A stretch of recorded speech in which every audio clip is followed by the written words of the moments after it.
Now we have Jane Alver, our first panel chair. Jane is a lawyer, writer, academic, activist, and gender advisor. She's also Director of Engagement and Effectiveness at the Australian Council for International Development and has completed her PhD recently. So Jane, come up to the stage.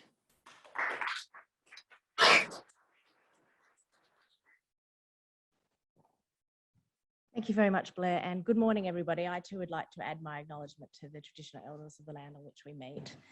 I'm really excited about the panel that we've got to share with you this morning. It's full of really fantastic and diverse views.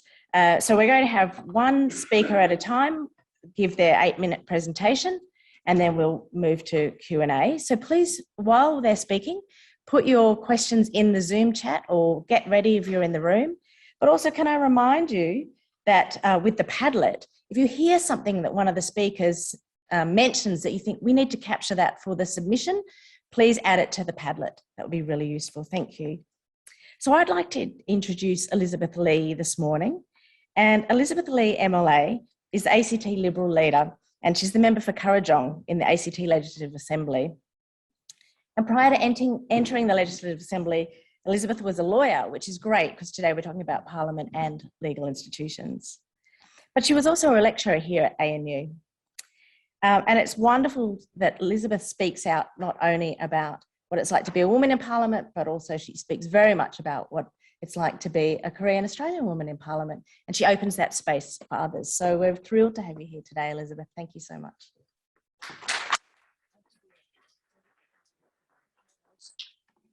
Thank you, Jane, and it's wonderful to be here. I also wish to pay my respects to the traditional custodians of the land on which we meet today.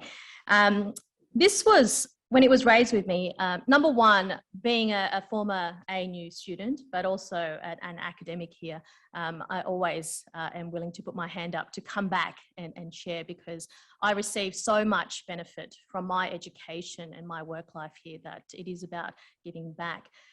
Being a woman in Parliament, and I mean, I wasn't here for the entirety of Kate Ellis's speech, but I did capture some of it, and some of the stuff that she said about speaking up to create that snowball effect is really, really important, because so many times when you're in the minority, you feel that you can't speak up because there's no one else that will understand. There's no one else that has gone through what you're going through, and you start to question your own experiences and start going, is it just me? Am I the odd one out? And no one else is going through it. And so I just wanted to reinforce that point as well. I did get a lot of attention for being the first Korean Australian Member of Parliament. And this was in 2016 when I was elected. And whilst it's obviously not something that I set out to do on purpose, it's a reality, and I acknowledge the responsibility that I have as a visible Asian face in Australian public life. But on the other hand, it was a little bit sad that it took up to 2016 for the first Korean Australian woman to be elected. And it's an enormous privilege for me that if I can play my small part in showing, especially the younger generation of migrant Australians, that they do have a role to play in Australian politics, in Australian public life, then it's an extraordinary position that I'm in. Because I migrated to Australia when I was 7 from Korea. It was 1986. Bob Hawke was the Prime Minister then. We didn't know anything about Australian politics, but what we got from the media were visuals of middle-aged white man, middle-aged white man, middle-aged white man, middle-aged white man, middle-aged white man. And so for a Korean Australian girl growing up in Western Sydney, seeing that daily, you can't even fathom that a future in Australian politics, or indeed in Australian public life, is even open to you. And if you can't see, you can't dream. And if you can't dream, then you can't pursue a goal. And so that's why it's so important that we see in our elected representatives the diversity that we see in our community and in our society.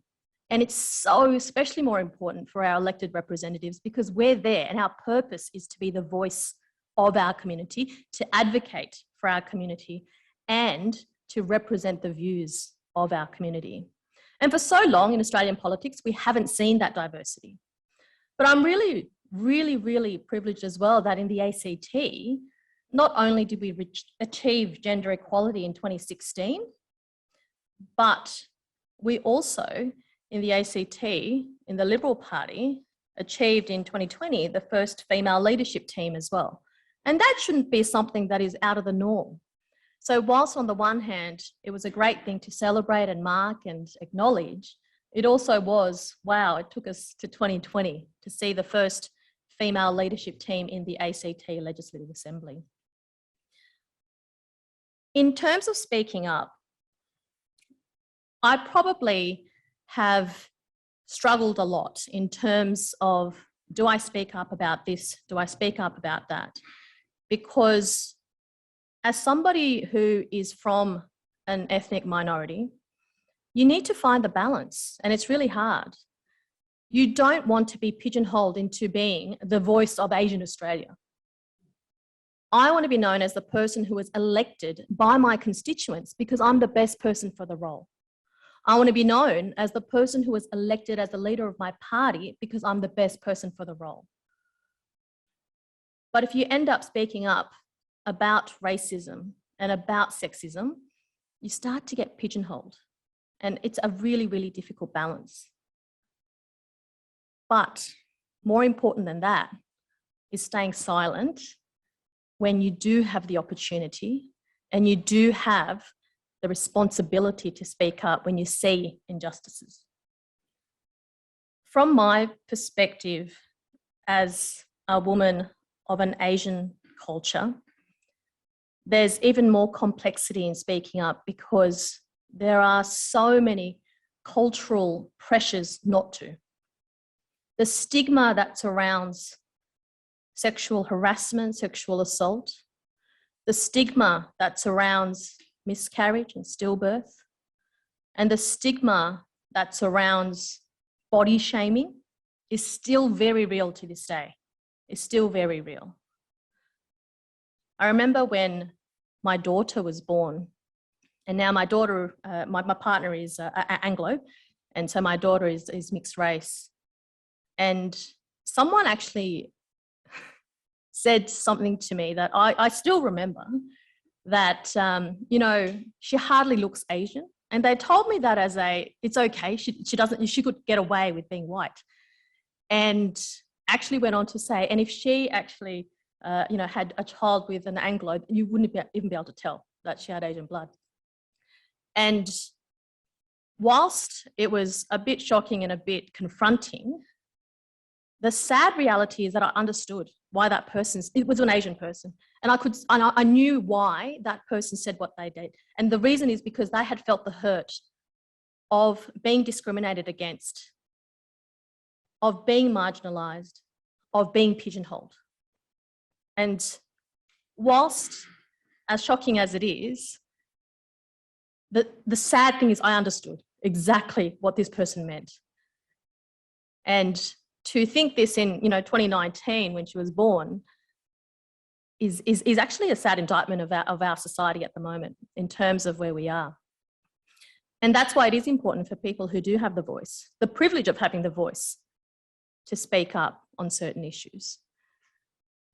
Last year, I wrote an op-ed speaking up about sexual harassment in the legal profession. At the time, when I wrote that, it wasn't meant to be, hey, it's a Me Too moment, but it was meant to try and explain why it is difficult to speak up. For people who look at me and go, oh, well, she's an elected member of parliament, she's in the public eye, you know, well-educated, confident. But if I could explain why it is that seemingly for someone even in my position, the privileged position that I'm in, found it difficult to speak up, just how extraordinarily difficult it is for those who are not in that privileged position to do. And that was what I wanted to convey and get across. Because the unfortunate reality is, with the whole Me Too movement, there are so many stories. There are so many stories that it wasn't about that. For me, it was about saying, you know, people say, oh, well, why didn't you say anything? And it's just not as simple as that. And I wanted to convey that for someone seemingly as confident and as, you know, in the public eye as I am, if I found it difficult, just how difficult it is for those who haven't had the privilege of a public voice.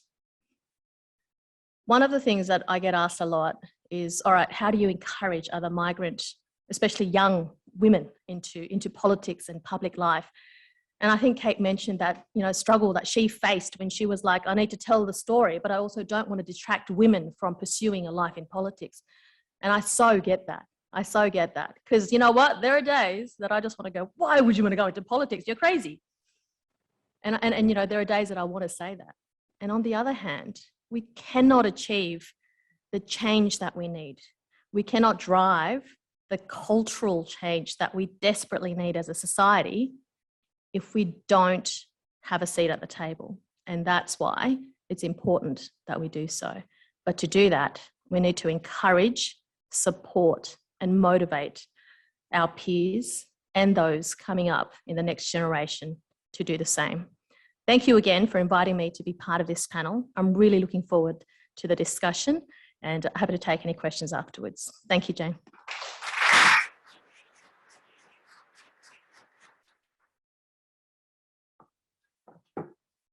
Thank you so much, Elizabeth, for sharing your story and also for being such a visible advocate. It now gives me great pleasure to introduce Kieran Pender to the stage. Kieran's an honorary lecturer at the College of Law here at the ANU. He was previously senior legal advisor at the International Bar Association, and there he led the work to promote diversity and inclusion in the legal profession. He's also an award-winning journalist, so I think we can pull some really interesting parts from the role of the media and from legal reform. And he also serves on the Advisory Council of the Global Institute for Women's Leadership. Thank you so much, Kieran.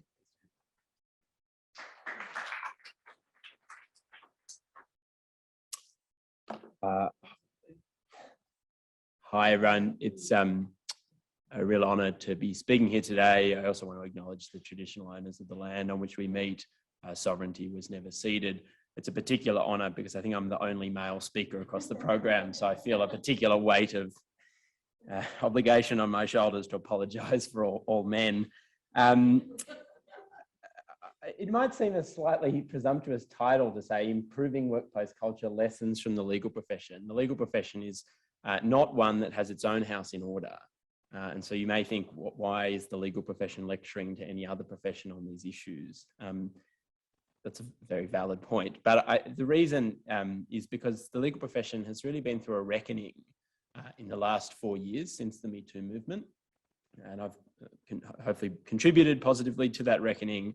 And so I wanted to share some lessons and some learnings from that journey, from that reckoning, that I think have salience in the parliamentary context as well as the legal profession. So that's one reason. But the other reason is that they're very similar professions. If you look at the research on structural factors for a prevalence of inappropriate behaviour in a workplace, it's things like male-dominated senior leadership, dependence on hierarchy for career progression. That's a tick box of the legal profession. It's also a tick box of Parliament. For law, the reckoning really began in October of 2017 when the New York Times and the New Yorker reported allegations against Harvey Weinstein.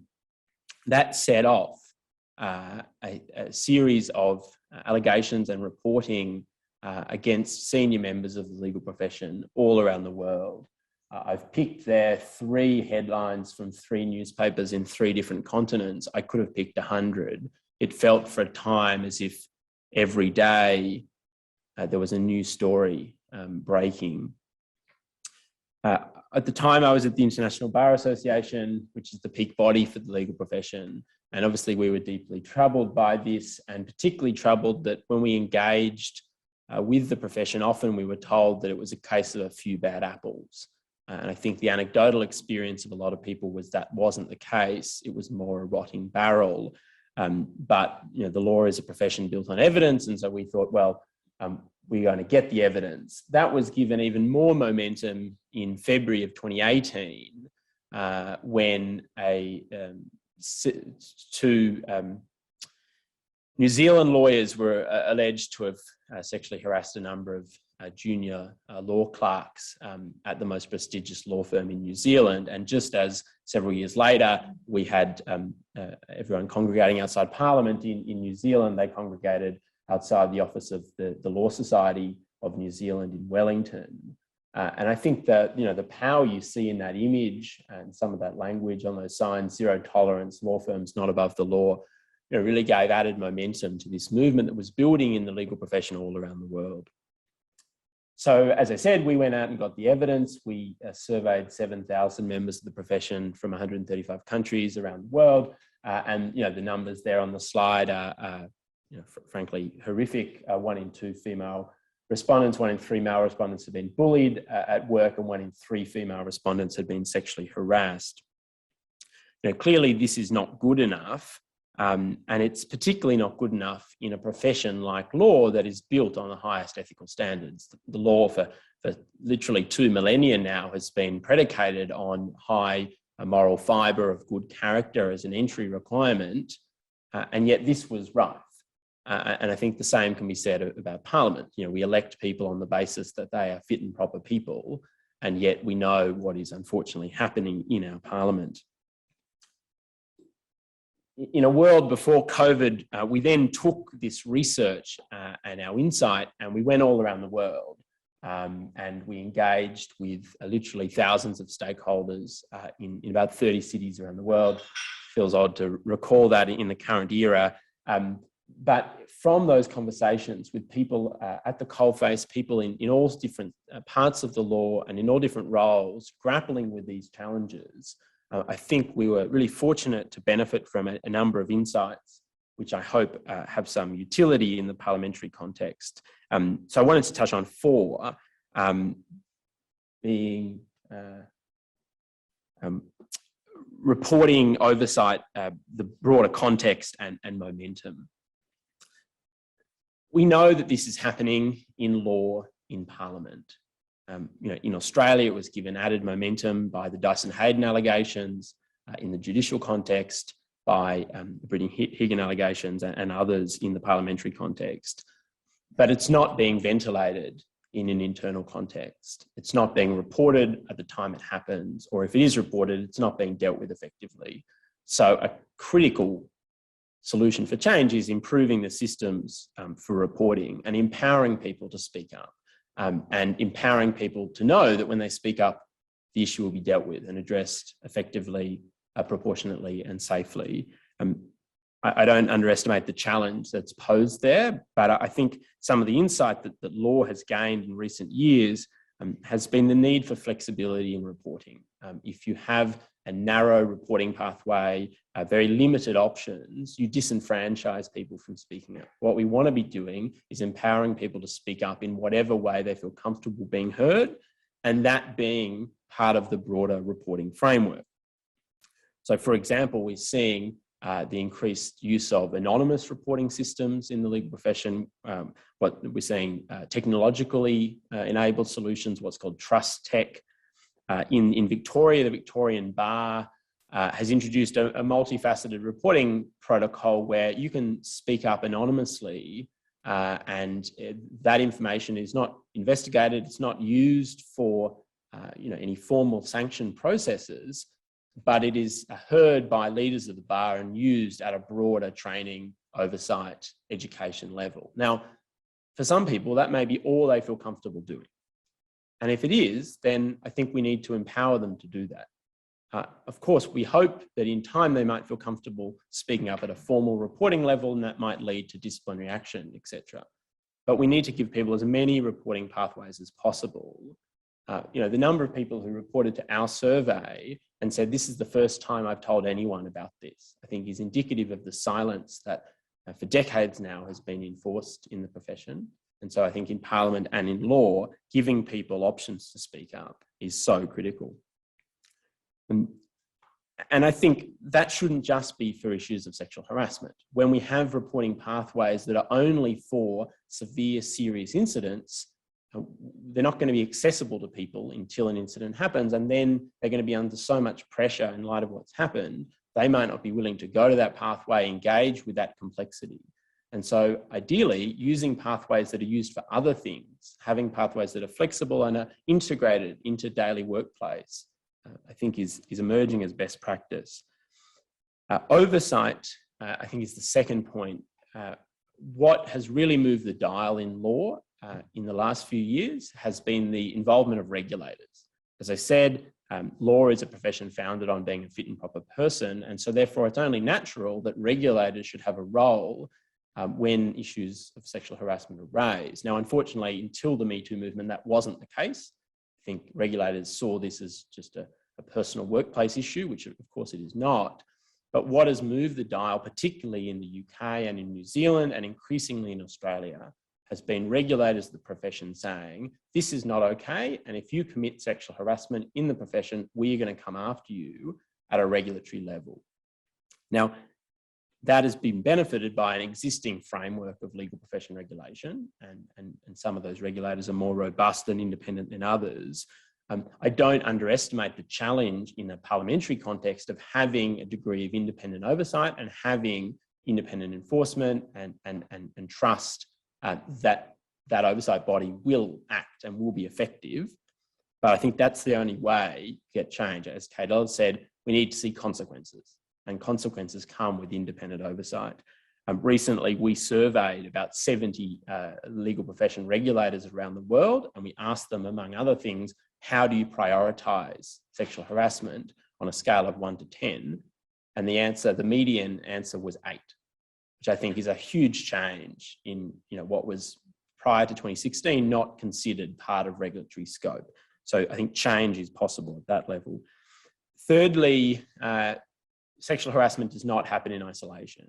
It is part of a much broader context, starting with the patriarchy, but is linked to things like, of course, diversity and representation in workplaces, mental health and well-being, the prevalence of drugs and alcohol. The number of cases in the law that are linked to alcohol are a major issue. And so we can't just address harassment in isolation. We have to look at it in this context and work on all of these multifaceted factors together. And I think for all of them, it's a bidirectional relationship. If we have more diversity and inclusion in our parliament, we'll have less sexual harassment. Equally, if we have less sexual harassment, we'll have more diversity and inclusion. Finally, because I've been given the 1 minute mark, momentum. Law had its first harassment reckoning in the 80s. We have known since the 80s and since the 90s, with empirical studies, not dissimilar to what I did for the IBA in 2018-19, that law has a harassment problem. Of course, that was in the 80s. We're now in 2021, we still have the problem. I think the biggest challenge is structuralising, word I may have made up, solutions for change, building in the mechanisms, the reporting pathways, the oversight in a way that can't be forgotten about and can't be dropped in a few years' time. How do we embed these things into the structures, into the core of what we do every day to ensure that the momentum, when it inevitably somewhat dissipates as a result of other things that come up, does not lead to a less effective push for change. Since the harassment allegations against Dyson Hayden in Australia, there's been a lot of work by courts in Australia, by the legal profession. Some of that may be effective, some of it may not. I think there's a risk that work is done for the sake of being done. What we need to ensure that it's done every day, every week, every month, and hopefully in 5, 10, 15, 20 years' time, we're moving towards a profession in law and in Parliament that is better. And so I'll leave you with this quote from someone who responded to our survey. It's a quote that has really stuck with me ever since. And then as I went around the world, I always ended with this quote because I think it's so applicable in law and in Parliament. There is no place in whatever profession we're talking about for bullies or sexual harassers. The very least, people deserve dignity and a safe, supportive environment in return for their work. And as a typical lawyer, I've run over time, and for that I apologise.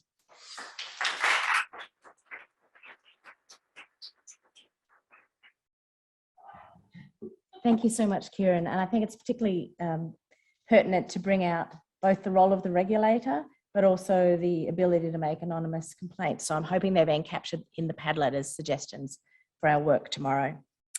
Now it gives me great pleasure to introduce Susan Harris-Rimmer, who is on the Zoom. And Susan is a professor and director of the Griffith University Policy Innovation Hub. She's also a non-resident research associate at Chatham House in the UK. She's the co-editor of the Research Handbook for Feminist Engagement. She's also a great ABBA lover, so I'm hoping she's going to give us some song as well in her recommendations. So thank you so much. Susan, can you hear us? Yes, can you hear me okay? Yes, over to you.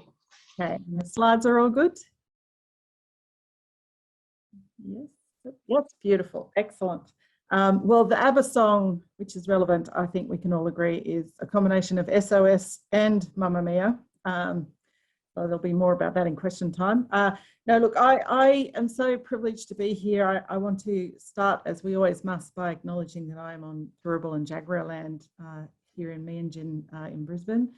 And I also want to extend my deepest respect to any First Nations people joining us today.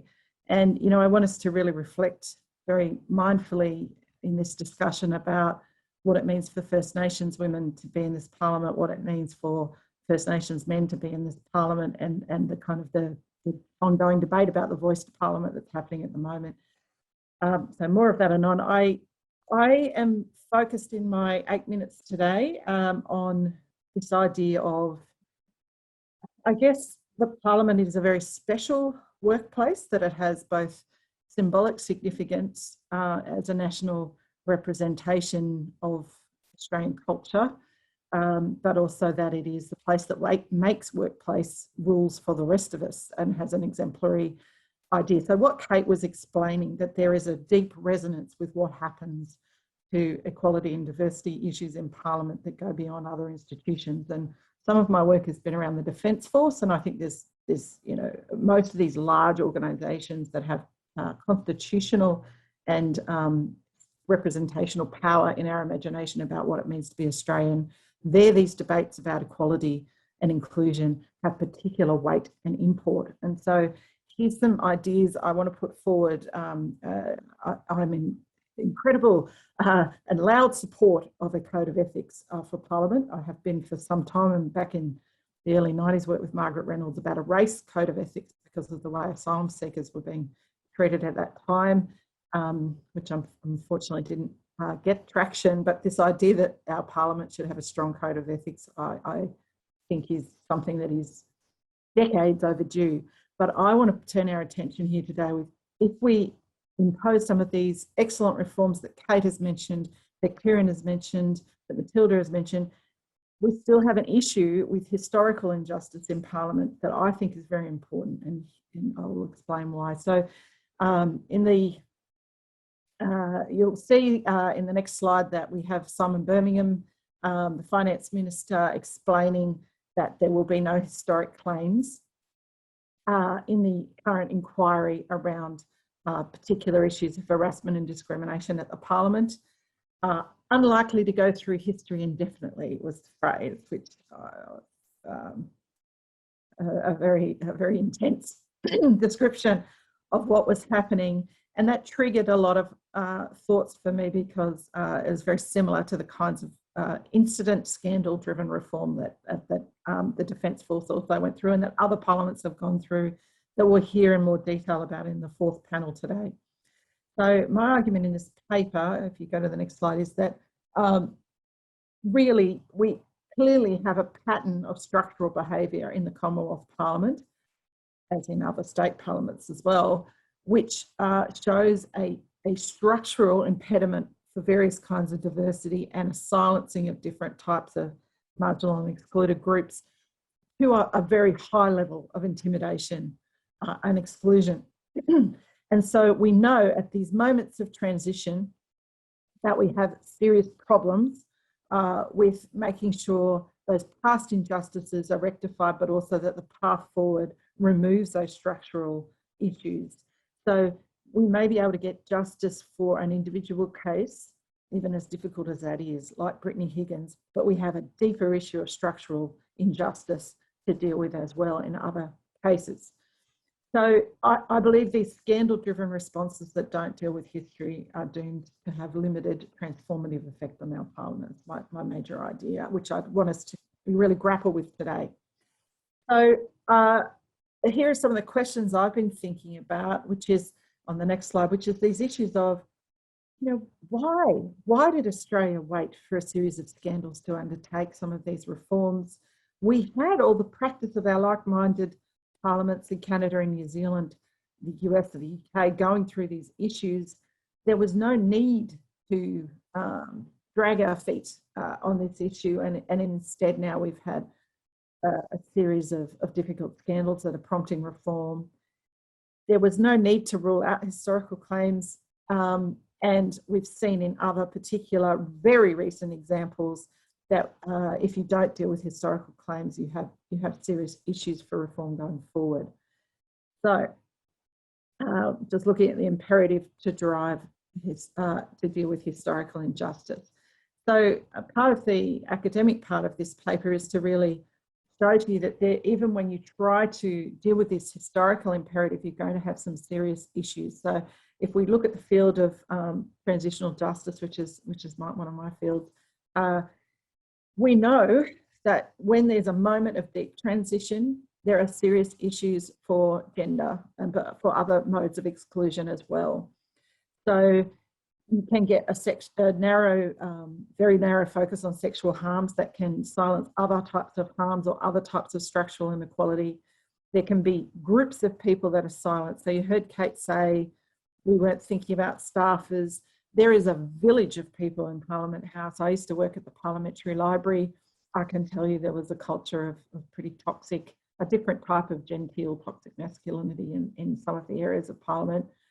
But, you know, there's hundreds and hundreds of employees, and we have to address the issues for all of those employees, from the gardeners, the art people, the researchers, the Senate staff, as well as the parliamentarians. So this is a deeper issue than focusing on politicians. That the truth of various narratives can be quite partial and can be silencing in their own ways. So we might get some truth about the conservative side of politics and not hear the truth about what happens on the progressive side of politics, or what happens in the operational staff, for example. Those issues of groups. What we've learned from transitional justice is you can redistribute resources. So you can increase funding for things that will increase equity and inclusion, but you also have to redistribute shame. So if you see what's happening to Brittany Higgins and others, the current weight of the issue is not falling on the perpetrator, it's falling on the alleged victim. So you have these issues of not redistributing shame equally in some of these transitional processes. So we have to be really alive to that. And whatever you come up with as a reparation or a form of apology or whatever it is might also be flawed and increase cycles of harm. So this is a really difficult process, is what I'm saying, if you want to transform something as complicated as a parliament in its representational and practical impact on our society. So we're going to hear a lot more. Some of the rest of the paper really looks at what happened in the UK and other types of scandal-driven reform. And I like the UK model because I think it's more holistic. It really looks at this question of what should a parliament be in terms of equity and inclusion and human rights? What kind of signalling should a parliament have? And so if you're looking at that slide, that idea is that good decision-making is about diversity, as Elizabeth Lee said, but also once that person is in the parliament, they must be supported. So So I'm urging us today to think about the Parliament as a very special workplace, and we deal with these kind of transformative issues about the workplace. And then I just, you know, I've been thinking about what happened in Defence. I know I'm running out of time, so I'll just let you read that quote from Defence. But there's this real fear I have of scandal-driven reform, that all these structural issues will simply be minimised, and there'll be a real focus on minimising the harm that's already occurred. So finally, my timing. Finally, you see I've got some provisional findings that if we don't deal with these historical perspectives, we're going to impact any reforms that we want to have, you know, going forward, that we have to have some real focus on the pitfalls when we're trying to achieve transformative justice in our institutions, and that we should be really taking this moment to focus on, at a high strategic level, what kind of Parliament does our society want, and what are the functions of that Parliament? And if we focus at that strategic level, we will have more chance of protecting the diversity and inclusion of the members of that Parliament and all the workers of that Parliament. Thanks very much.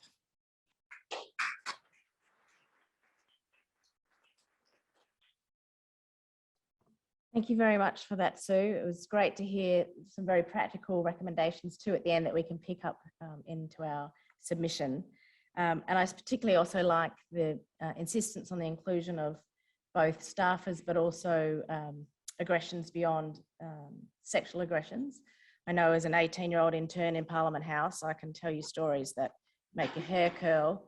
And in fact, it dissuaded me from ever wanting to work in Parliament ever again. So thank you for giving the breadth to that discussion. I'd now like to introduce Kim Rubenstein, who's a professor at the Business, Government and Law at the University of Canberra, but also co-director of 50/50 Foundation. She was the director here at ANU in the Centre for International and Public Law. She was also the inaugural convener of the ANU Gender Institute, so well known to all of us. And it's wonderful to have you here today. Particularly, I'm really keen to hear what you have to say about how we use some of those constitutional mechanisms to perhaps ground our work and our thinking. So thank you very much.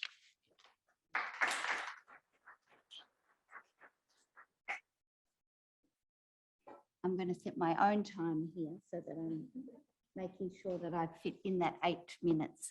Well, good morning, everyone, and I'm really delighted to be here and participating in this really important conference.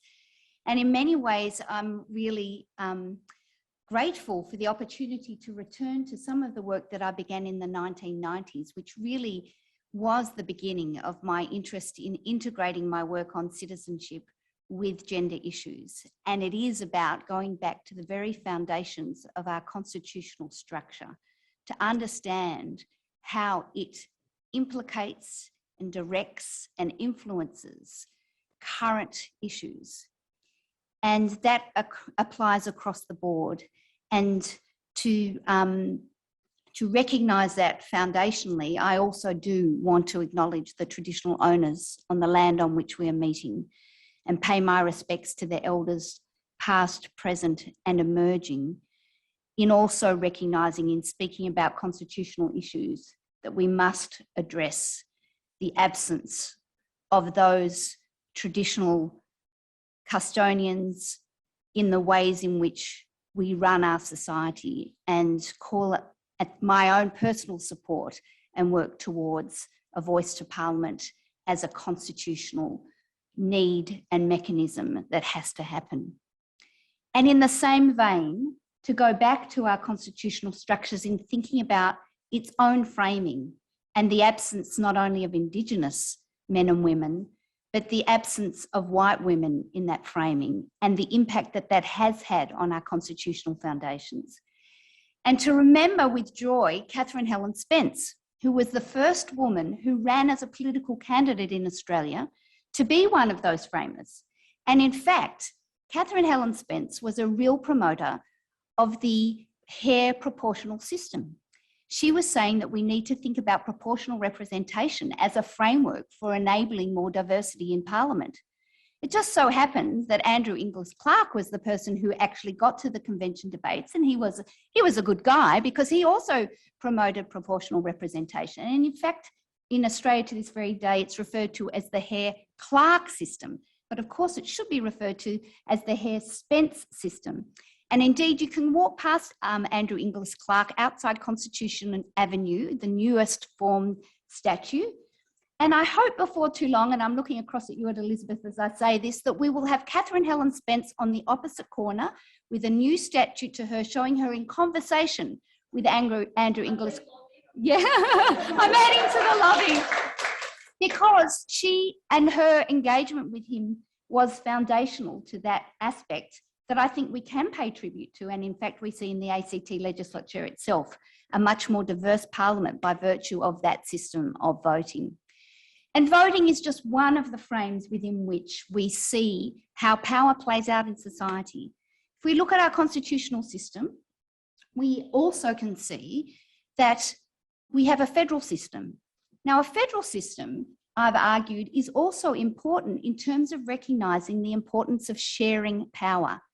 When our framers started, the notion of sharing power was in relation to the states and the colonies and being prepared to give up some of that power or to actually share concurrent powers.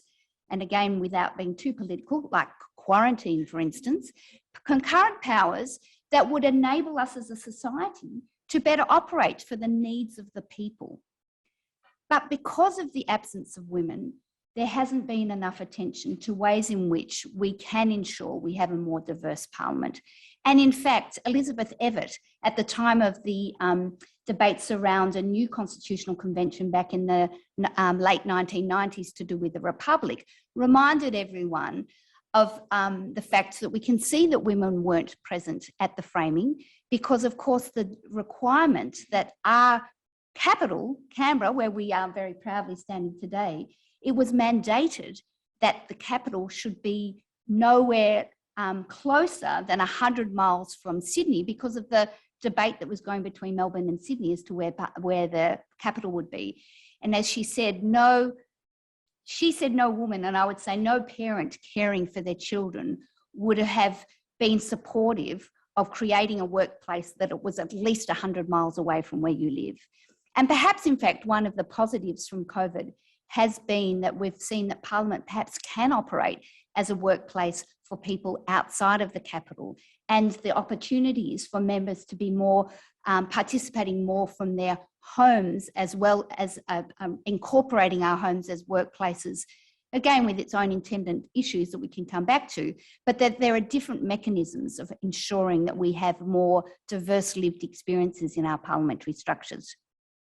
So our federal system is one that I actually say we should build upon to say we need to be thinking about more forms of shared representation. We need to be thinking about power, not only in its adversarial, intensely personal framing, which is underlying some of the cultural behaviour that flows from harassment and bullying, but we should actually be affirming the possibility of people sharing power. Now, at the time of the discussions that had been referred to earlier, when our Attorney General was under some public attention, we saw that another Member of Parliament became a or supported that role as an Attorney General.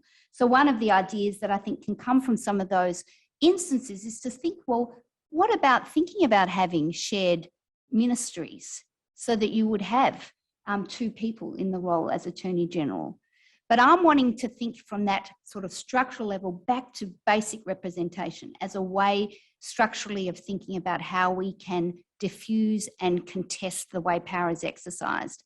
And so this proposal is one that actually is not new in an international sense. In the UK Parliament in 2016, Sarah Cope and Claire Phipps, two women who could not work full time, one because of a health condition, which meant that she had to sleep for 12 hours a day, the other because she was a single parent, wanted to be a representative, wanted to participate, but knew that they couldn't do it full time. And so they nominated to be the representative for their jurisdiction. Now, when it went to their equivalent of the Electoral Commission, it was rejected on the basis of a conception of only one person can represent a particular area. And they took that to the courts, and the judge very interestingly said, look, I think this is a terrific idea, but as the Act currently stands, it is not possible for them to run as a joint representative. And so that led me to thinking through our own constitutional framework and our own Electoral Act. And I do actually think that constitutionally speaking, it is possible for joint representation to be advocated. But perhaps within the current political climate that we're operating in now, it might be safer to actually make direct changes to our Electoral Act to enable that to be the case. And so the question is, if a parliament was to make those changes, would there be any challenge to its constitutionality? Is there anything within our parliament, within our constitutional structure, that might raise questions to it? Now, the fundamental issue, and the issue that the High Court looked at when it looked at notions of political speech and developed an implied freedom for political communication associated with the principle of representative democracy, is the court's interpretation of representative democracy. And in those implied freedom cases, the court did say that free speech needs to be protected because Sections 7 and 24 of the Constitution, which provide for each of us to be represented in Parliament, mean that we have to have full representation. And I think a very strong case could be argued that in the same fashion that representative democracy is conceived of as one in which there needs to be full and unrestricted political communication, so too does the notion of the substance of representation, of the diversity and the reality of the links between those who are in Parliament and the people who they are representing. So I think there is a very strong case, and certainly a moral, political, social case to be made, that we really need to go back to those basics, the underpinnings of our constitutional structures, to say change needs to be made. We need changes about our own authenticity as a nation in terms of reconciliation. And I'd also call out to the wonderful women leaders of the Indigenous community who are leading that campaign. In our recent 50-50 by 2030 symposium, we heard from two young women, Alira Davis and Bridget Karma, who are the youth leaders who are working towards it. We see women leaders who are out there wanting to make that structural change. We need to empower them, support them, and enable them by also calling for these structural changes in our Constitution, reaffirming our Constitution recognises shared power through our federal system, reaffirming representative democracy, and then being able to say, these are changes that will not only help in dealing with these issues about Parliament being a safe and equal workplace, but these will be issues that will recalibrate Australia to be a society that we're all proud of. Thank you.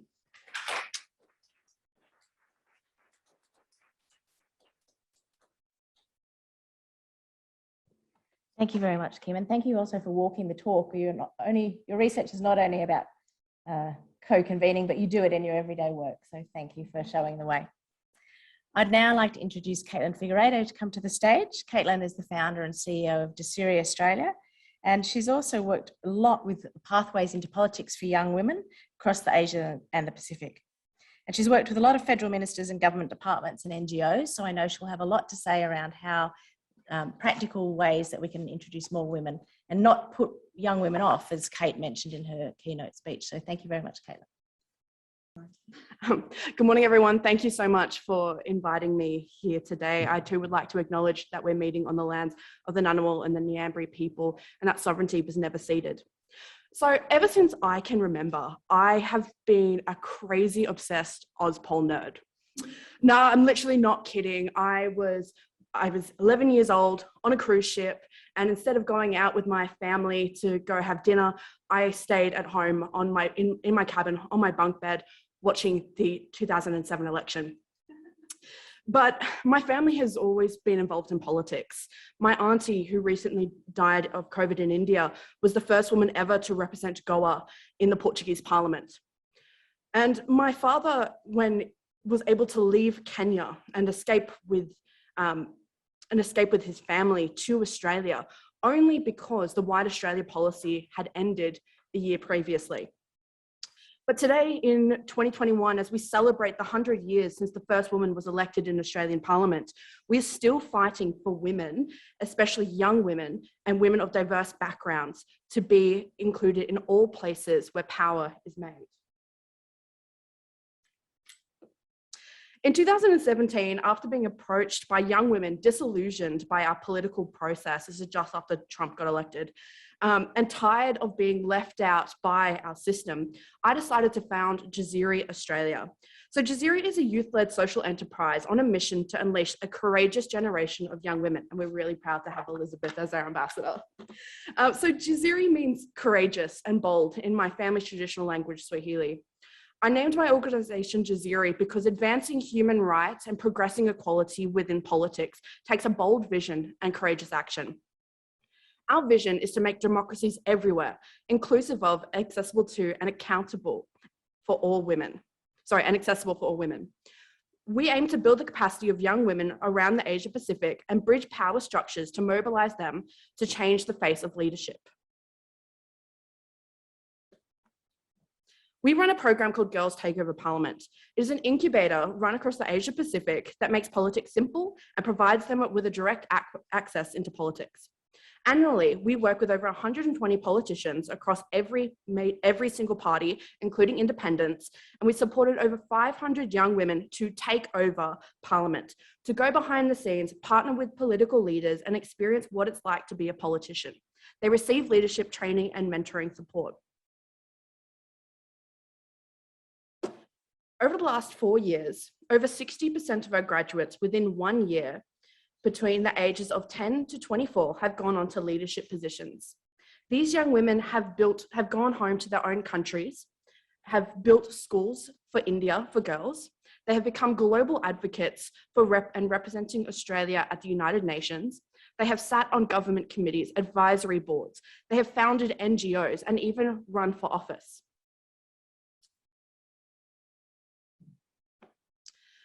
So we felt, entering into 2021, that little by little, being inspired by our alumni, that we were hopefully in a small way making the world and making politics a little bit more accessible for young women. We were filled with a lot of hope. This all changed when Brittany Higgins had the courage to share her story.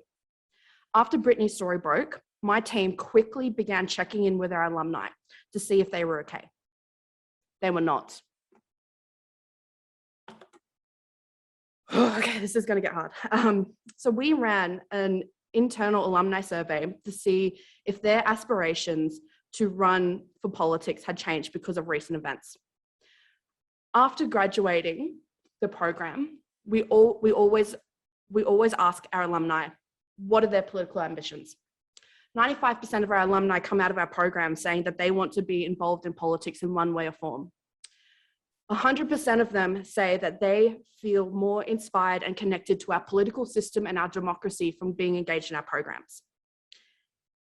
Now, I hate to say this, from an average of 95% graduating, wanting to run the country, today it is 35%. We asked if they're part of their choice, we asked if they were tapped by their political party of their choice tomorrow, if they would run in the next federal election, would they?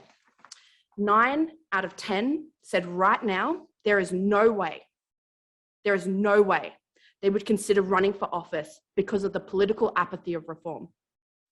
Let that sink in for a moment. If given the chance, 9 out of 10 young women who have been through our program, who once said that they wanted to run, said they would not. One alumni said, "We always knew that politics was a bad place for women. This is not a secret. I was prepared for that.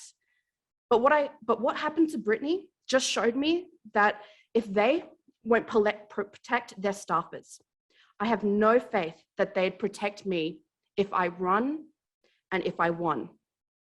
Another said, as a woman of colour, I wanted to be Prime Minister. I have a list of action items I want to change. I have a plan laid out, but I guess that's just a wish list now, because I don't want to work in a place where I'm in danger every day.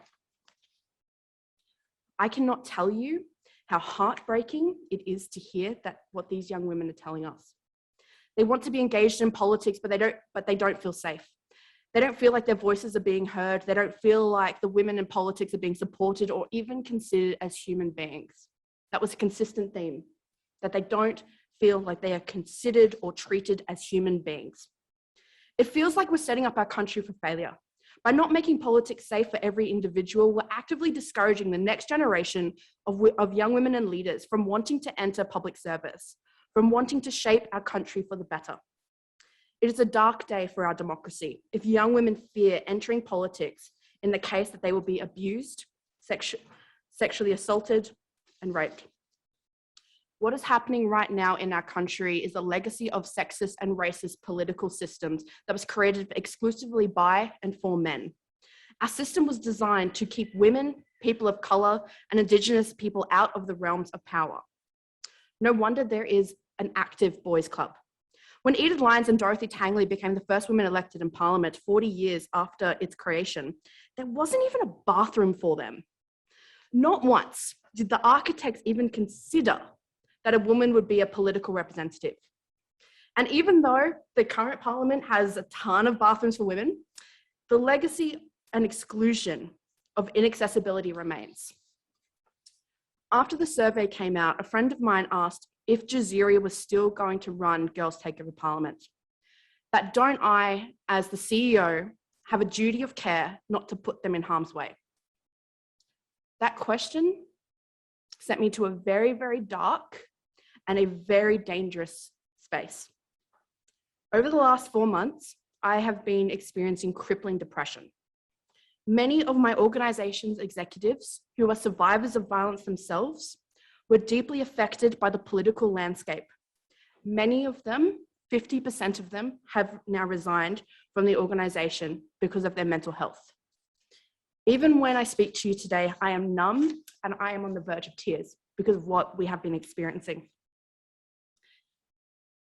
Standing here as a survivor of violence, of a young woman whose life was almost taken when I was 7 years old because I was born a girl that was here in Australia, I have to ask myself, is it ethical for me to continue doing what I'm doing? In Australia, as we've heard today, 1 in 5 women will experience sexual assault, and the other 4 will spend their lives fearing they will become a statistic. How can we expect young women to aspire to careers in political leadership knowing that this toxic, sexist cover-up culture awaits them? Every week, we're asked, when will Jasiri return to run another federal Girls Take Over Parliament? But the truth is, I don't know, because I haven't come up with a solution to this. What if, because of the pathway into politics that my organisation creates, not only in Australia, but around the world, leads to one of our alumni becoming the next Brittany Higgins? So yeah, that's what we're dealing with. And I don't know what to do. I really don't. So I'm really sorry for going to a dark place and for bringing the mood down. I wish I could have hope, because if anyone knows me would know that I used to be a very idealistic and hopeful person. When I used to talk about our political system, I would be reminded of my ancestors and how they fought to come to Australia, and how having their stories, my community's stories, in Parliament represented would fill me with hope. Because I know that by making sure our political servants have service in their hearts would make a difference. But I guess we've got to keep fighting. So here are some of the solutions that our alumni have suggested to change the face of politics. The first is to tap young women to run, on the shoulder to run.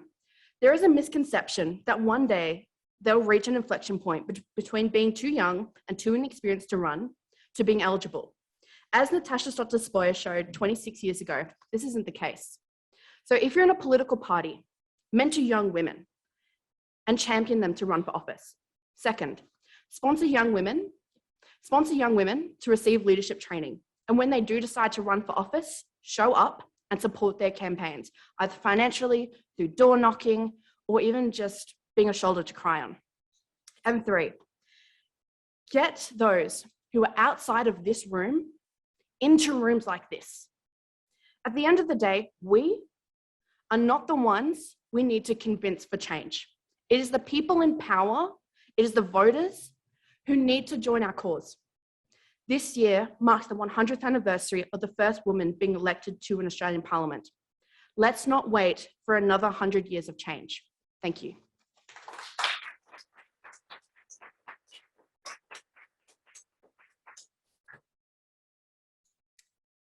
I'm short. Thank you so much, Caitlin. Thank you for speaking so honestly and openly, and that really packed a punch. So thank you for bringing that and feeling safe to share that with us today. That's great, thank you. Now, we've got some time for questions, which is great, and we're going to be taking questions from the room, but also questions from Zoom. And also, please continue to put your questions in the chat, and that's how they'll be filtered to me on the stage.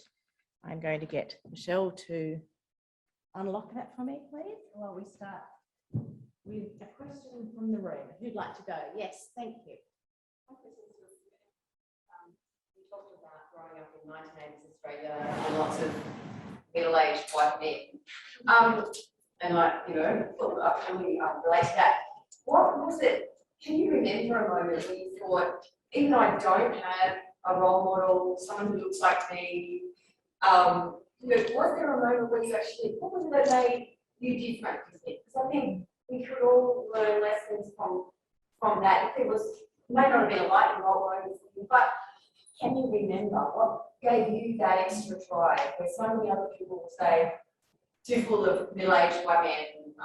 I worked at Parliament House myself, and I had that same sort of reaction. It's just too blokey. There's not a place for someone like me. And I was born in Australia, so I'm fascinated by what was it that gave you that, motivation to do it. Yeah, thanks for that question. I have to say it probably stems from the support and encouragement that I got from my parents, and especially my father.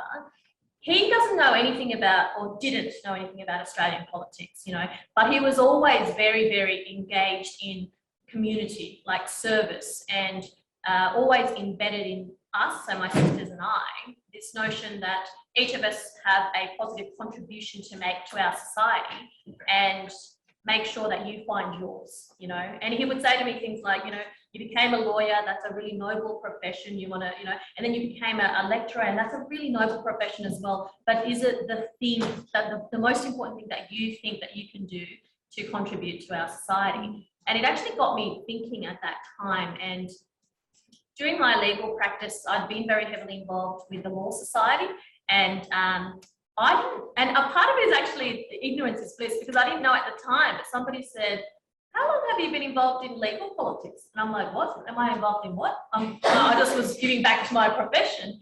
And I realized actually that is politics, being an advocate for or being a representative of my profession.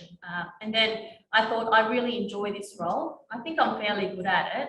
How do I expand that role? And somebody was like, isn't that politics? And I was like, I guess that's right. It's being an advocate for and a representative for, a voice for. And instead of just limiting it to my profession, let's now make it broader for my society. And that's how I sort of got started.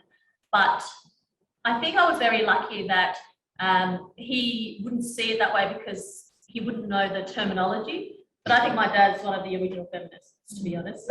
So with 3 daughters, I think it makes sense. And we're very fortunate to grow up having a lot of encouragement and support, and a culture that just because you're a female doesn't mean you can't achieve everything that the blokes are going for as well. And, and it's even little things like encouraging us to do taekwondo when we were young. We were the only girls in the class for a little while, and making sure that we had the confidence. And so, yeah, it was really, I suppose it's sort of embedded from there. I'll tell you a funny story. When I was young, and my sister actually came home one day really, really, really upset because a boy had said a racist remark and called her a name, and it was actually quite horrendous. And my dad was like, and something about you can't kick because you're a girl, or something along those lines. You can't kick. And my sister said something like this to my dad. And the reason I didn't was because if I kicked any higher, my skirt would have flown up and I would have shown my undies. And my dad just goes, "That's what you wear underwear for. So next time you kick as high as you can." and I just remember that comment going, I just didn't even think about it in that way. But I suppose it was his way of saying, you know, don't let anything limit you because you're a girl. But there might be a lesson in that all-girl environment, even an all-girl environment in your family, and what do all-girl environments in schools perhaps, you know, become part of the solution. Yeah, it could be. It says to me, we're short, so you can high. On Zoom, the in-house reaction to Elizabeth's remarks was around raising the question of all-girl schools, but also wearing shorts to kick high. So, thank you for that. We've got an online question now, and it's from Ash Streeter. She says, when we talk about getting more women into Parliament, we seem to miss the nuance of which women. How can we ensure women and gender diverse persons of all backgrounds, as opposed to just middle-class white women, are being supported to be elected to Parliament? Who'd like to tackle that? Well, I can start. I think that's a really good point, Ash, and I think that it underpins that notion of sharing of power, that it is not only about gender, but it is about diverse lived experience. Now, gender is a great starting point because women are over 51% of the community, and we can see that we're not being properly represented. But I think that really is the starting point. And I think shared representation is another way of thinking through that, because there are many men that we would hope from different backgrounds who may not have thought of Parliament as a way of expressing their contributions and their skill sets. That is one way of thinking it through. But I absolutely affirm the premise of your question, which is that we should all be embracing the notion that, of course, gender is one aspect of identity that really needs to be unpacked and unlaid, and we should all be advocating for diversity. Just quickly, structurally with our constitution, another change is section 44(1) and dual citizenship. One of the aspects of diversity of our multicultural society that is prevented by our constitution is that provision. Now, there are many dual citizens in Australia who are being unfairly impacted at the moment, I would say, in relation to the closing of borders. Now, that's partly because we don't have enough of their voices in Parliament to have been pushing our representatives to say we need to do more to set up quarantine. So, I mean, they're just examples of the point that you're making, which is that we need diversity to truly represent the community. I would say though, like, what I love about the Canberra Liberals is that you guys have an incredibly diverse cabinet. Like, it is so diverse. And then if you look at, when you're looking at like the merit, sorry, not the merit system, the quota system, you generally find that the women who are pre-selected are those middle class white women. And so what I found growing up in a multicultural community in Canberra is that there are so many advocates out there who are working in their communities, who are trying to reform change every single day. But the problem is, it's not that they don't want to run for office, it's the fact that they're never tapped on the shoulder. It's the fact when it comes to pre-selection, you have so many other voices in the room who are male, stale, pale, middle-aged, and they're not the ones who are connected to the community. So they have, it's those nuances may not necessarily translate. And so we need to get people in parties in particular who have, like, yes, getting someone to run and be on the ballot is really important, because once they're on the ballot, you have a greater chance, but that's not the barrier. It is the parties themselves. It is the internal people who vote them in. It's within the Labor Party, it's, you know, trying to grandstand people, and like, and that's the problem. And that's what, like, Marine Faruqi, who's a really great mentor of mine, says is a huge, huge barrier for her. It's not that when people of colour run, they do win, but it's getting them pre-selected and getting them on the ballot. That's the problem that we need to tackle, and that's for parties. I'd agree with everything that's been said, but just add, diversity takes a range of forms, and we need to, our representatives should reflect that. And we have far too many lawyers, consultants, union officials, staffers as politicians at the moment. I remember when Ricky Muir got elected to the Senate and he was a mechanic, and there was sort of some fun was made of that. But we need more mechanics in the Senate. We need more people from diverse backgrounds, because that is reflective of society at the moment, at a gender level, at a background level, at a work class level, at a professional level. We don't see that in Parliament. Thank you very much. I've got questions from the online space for Susan. Susan, if you want to turn your camera back on. Hello. Hello. So, there's two questions for you, Susan, so I'll pair them together while we've got you on the screen. So the first one is that culturally and linguistically diverse people make up an increasing percentage of the Australian population, yet representation is very low in Parliament relative to the population. And Susan, you mentioned that the truths of various narratives can be silencing. So the question put to you is, why is there not more of a discussion on issues of intersectionality and race, and the need to increase representations of minority women in Parliament? And the second question put to you, Susan, was, did the UK and Canadian parliamentary reforms include hearing historical allegations? Yeah, sure. Well, we're going to hear a lot more about that this afternoon, but I'll take that last part first. Canada had a kind of a secret survey, anonymous survey, which really ties into what Kieran was saying, that you need lots of different types of reporting. But my understanding was it was only the people who were currently in Parliament at that time. The UK, the Good Parliament report had such a different mandate, but there were also lots of scandals going on at the same time. And no, they didn't take a historical approach. In fact, only I think New Zealand looked back at its history. And I suppose for me, because the Australian landscape is riddled at the moment with royal commissions into our big institutions, it just seems to me it would be such a missed opportunity, and also we won't get to the bottom of why things happen. But this excellent question about intersectionality, I was madly typing. This is what I worry about. I worry that the focus will be all on pollies. There'll be more focus on the conservative side of politics because the numbers are so low, and that's, you know, that's all really good focus. But there are about 5,000 people at Parliament when it's sitting. There are people with disabilities. There are, you know, Parliament as a workplace should look like Australian society if our democracy is working properly. I spend most of my time as an educator saying you've got to retrain your eye. So what you see as normal is not normal. Our Parliament should look like us if our democracy is working properly.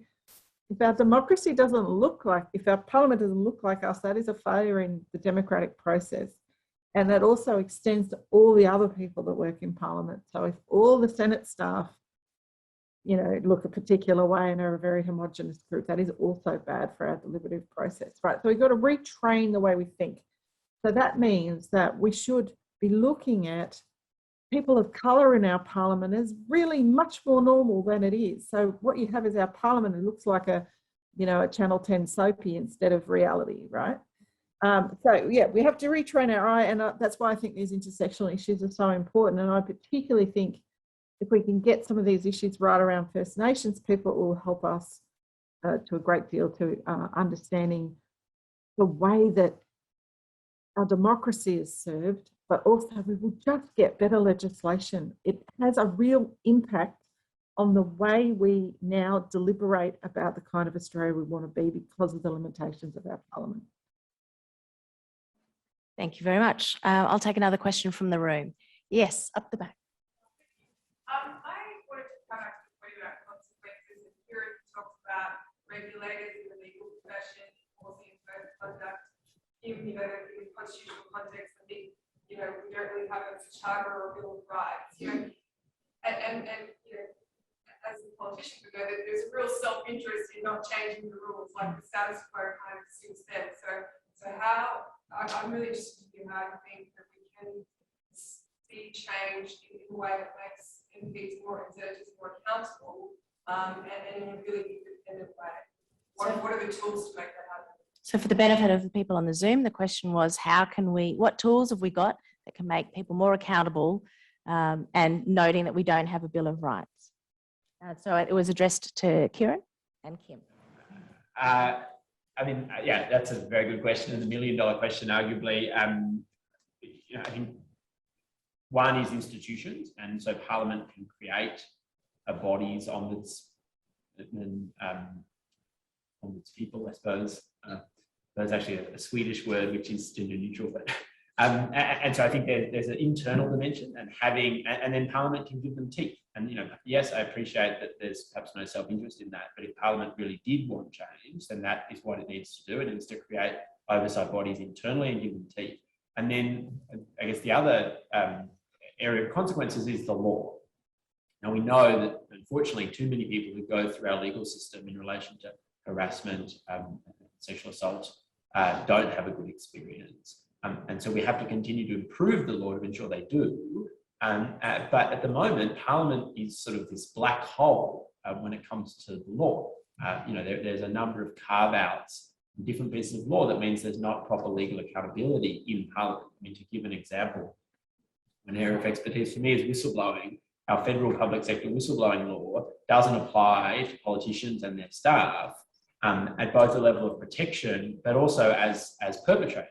And so you have this perverse situation where APS employees who in their department are protected by whistleblowing law go to Parliament as ministerial liaisons and suddenly lose that protection if their boss, an MP or a senator sexually harasses them, for example. And that's just perverse and there can't be that sort of double standard. So I think there's an institutional response, and yes, I appreciate that there's challenges at a self-interested level and Parliament is supreme, but it can give power to bodies to keep it in check. And then the law also needs to change. The only barrier to both of those things is it involves Parliament acting. So to add into that a little bit more, in a structural sense, if you think about our system of separation of powers, there are some constraints. So thinking back to some of Kieran's paper about judges, are the judges subject to the Sex Discrimination Act? Are there any issues that constitutionally make that more tricky by virtue of their independence? So I think that they're really quite significant issues that we have to grapple with legally. But I think your point about a Bill of Rights is actually interesting on two levels. One is whether it be legislative, which the body that Kieran also works for is advocating a legislative charter of rights federally, or whether it were constitutionally protected. That gives power to judges. So then it puts the pressure also on us to make sure that judges are accountable in the point that I just made. But I also think that introducing and putting more attention on rights protection is also about enlivening each of us as individual citizens about what our rights are. And again, I think the last 18 months with COVID have highlighted the absence of people's knowledge about their basic rights as citizens. And I think a Bill of Rights educative process in and of itself would make Australians better citizens by knowing what the proper relationship is between an individual and the executive, between their role as members of the community, their ongoing responsibility as citizens, not just to vote in an election, but to keep their representatives accountable to them. And I think rights frameworks provide a very healthy foundation to that sort of discussion. Thank you. Another question from the room. Yes, right up there. Kieran, to follow on from what you were just saying, last week we had a incident of a judge in Sydney, subject to allegations of sexual harassment, and there was a pretty swift response from the judicial leadership. He said to resign. What can we learn from, I suppose, that incident and also the handling of guys who made allegations in the judicial space, and perhaps how much translate Parliament handles allegations against members of Parliament and also staffers? Yeah. So just for the benefit of the Zoom audience, I'll repeat the question. The question flagged that there'd been yet another incident in the legal profession last week, and what lessons can we take from that and Dyson Hayden that can bring into our parliamentary discussions? Yeah, great question. And the courts have acted and have acted swiftly, and they've listened and they've apologised. And I think both the Federal Circuit Court example and the High Court example with independent processes, getting in independent individuals to, or panels to conduct investigations, and then having consequences, is a good example of the way forward. And they've all been seized with the need to do better. And I know in Victoria, although they haven't had a particular incident, they learned from the High Court example and the Victorian Chief Justice and Attorney General Commission in independent inquiry, which has now been implemented.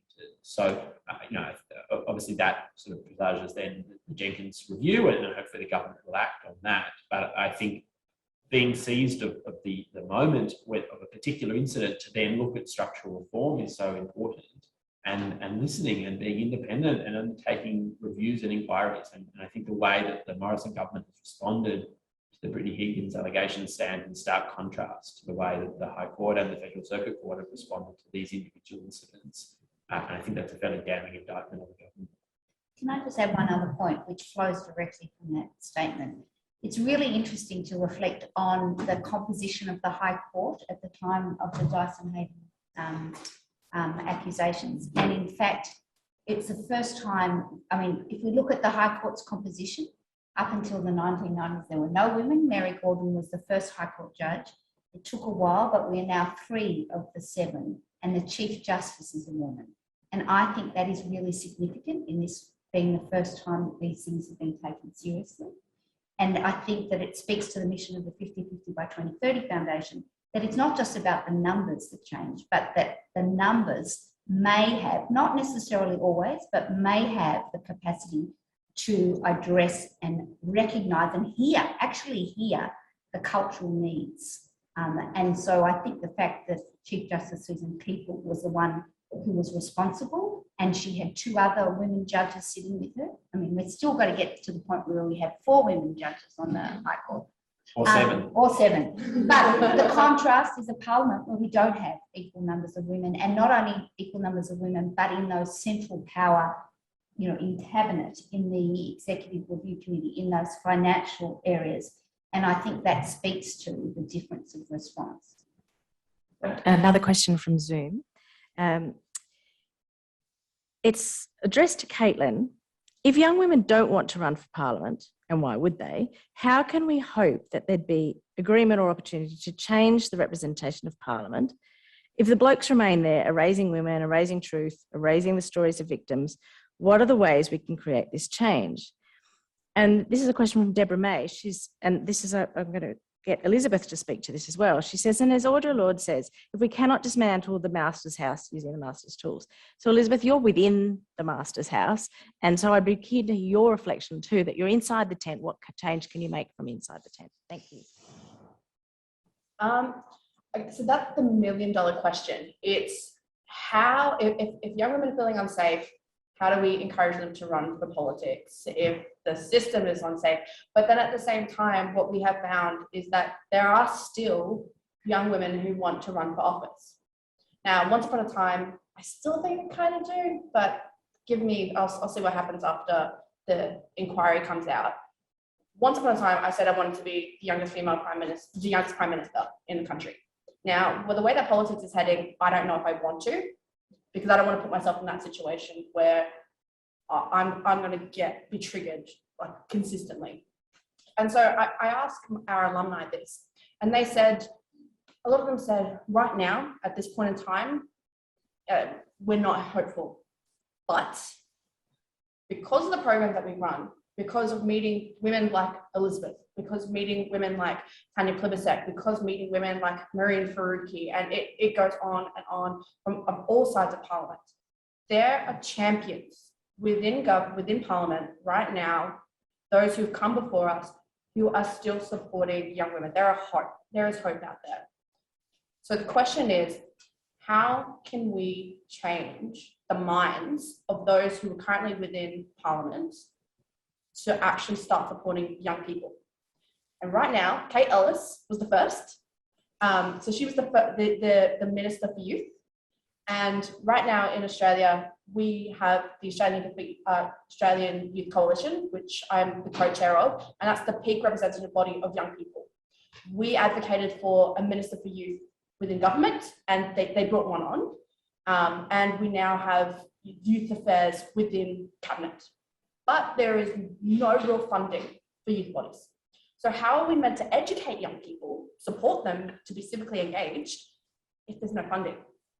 And so it's also trying to balance out that young people are not just future leaders, but they're current leaders now, and it's supporting them structurally, financially, but also giving them mentors and giving them say, yes, the pathway is going to be really hard, but there are women out there, there are men out there, there are other supporters out there who will support them. We just need to, I guess, find those young people who want to run, shower them in a bubble of support and love and kindness, and then send them on their way on pathway to politics.